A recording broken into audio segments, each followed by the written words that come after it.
বাংলাদেশের ব্যাটিংটা ডিসঅ্যাপয়েন্টেড ছিল, I am sure. Last test ম্যাচে আপনারা বলছেন সব বদলে গেছে, এক টেস্ট অর্ধেক টেস্ট যেতে যেতে না আপনি আবার চেঞ্জ হয়ে গেছেন। তো আমার কাছে যেটা মনে হয়, একটা সিরিজ জিতলে এই কথাটাও বলা উচিত না, আর একটা ম্যাচ খারাপ খেললে এটাকে চেঞ্জ করে ফেলা উচিত না। টেস্ট ক্রিকেটে আমাদের এখনও অনেক কিছু শিকার আছে, অনেক কিছু ইমপ্রুভমেন্টের বাকি আছে। আমরা অলমোস্ট 20 বছর ধরে খেলছি, আমাদের পারফরমেন্সটা যে জায়গায় থাকা উচিত ছিল ওই জায়গায় নাই, এটা আমি এগ্রি করি। আমি এটা বলছি যে আমি যখন খেলছি তখনও একই কথাই আমি বলতাম, যে জায়গায় থাকা উচিত ওই জায়গায় হয়তো বা নাই। বাট একটা দুইটা খেলায় যদি আমরা জিতি তাহলে এটাতে পুরো চেঞ্জ করে ফেললেন না আপনারা। এটা কিন্তু প্লেয়াররা কোনো সময় বলে না যে আমরা এখন থেকে খুব দারুণ টিম হয়ে গেছি। হ্যাঁ, কিছু অ্যাচিভমেন্ট যেটা হয়েছে এটা অবশ্যই প্রেস করা উচিত। পাকিস্তানে যা বাংলাদেশ টিম করেছে ইট ইজ আনবিলিভেবল। যে জিনিসটা ভালো হয়েছে বাংলাদেশের, it's a pace bowling unit.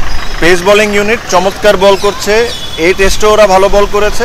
Unfortunately ব্যাটিংটা যতটুকু ভালো হওয়ার কথা ছিল, উচিত ছিল, হয়তোবা তা হয়নি। একটা এমন জিনিস যেটা আমি কালকেও বলেছি যে এটাকে যদি প্রফেশন হিসাবে নিতে চাই তাহলে এখানে অনেক কিছু শেখার আছে। খুবই নতুন, যাদের সাথে কমেন্ট্রি করছি তাদের এক্সপিরিয়েন্স হলো 20 বছরের, আর আমার হলো 2 দিনের। সো বাট এখন পর্যন্ত ভালো এনজয় করতেছি। বাট এটাও সত্যি কথা যে এখানে আসলে টেকনিক্যালি আরও অনেক কিছু জানার আছে, অনেক কিছু শেখার আছে। সো এটাকে প্রফেশন হিসাবে যদি নিই তাহলে এই সব জিনিসগুলো শিখতে হবে।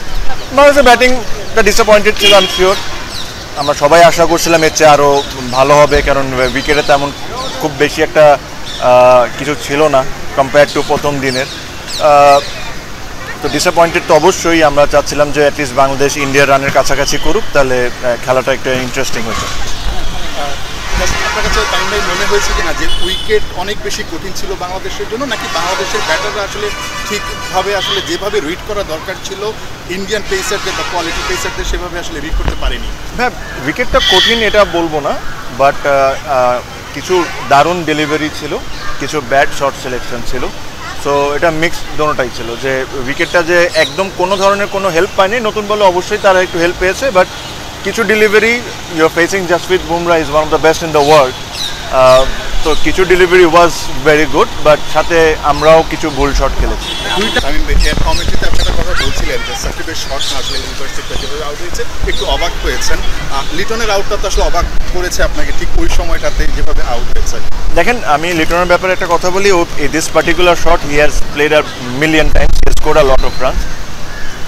হয়তো বা আজকে এক্সিকিউশনটা ঠিক ছিল না, হয়তোবা সময়টাও ঠিক ছিল না, বিকজ ওই একটা সময় বাংলাদেশের সুন্দর একটা পার্টনারশিপ হচ্ছিল, প্রায় 50 রানের উপর পার্টনারশিপ হয়েছে। তো ওই পার্টনারশিপটা যদি একটু বড় হইতো তাহলে আমরা হয়তো আর একটু বেটার পজিশনে থাকতাম। থার্ডের স্ট্র্যাটেজিটা কি হতে পারে তামিম ভাই? মানে এই অবস্থা থেকে আসলে এখনো মনে হয় কিনা বাংলাদেশ ঘুরে দাঁড়াতে পারে? Difficult, yeah, very difficult, but cricket is an uncertain game. Anything can happen, but if you want my honest opinion, it is very difficult. ভাই, আমি খাওয়ার সময় পাচ্ছি না, তো বাসায় যাই।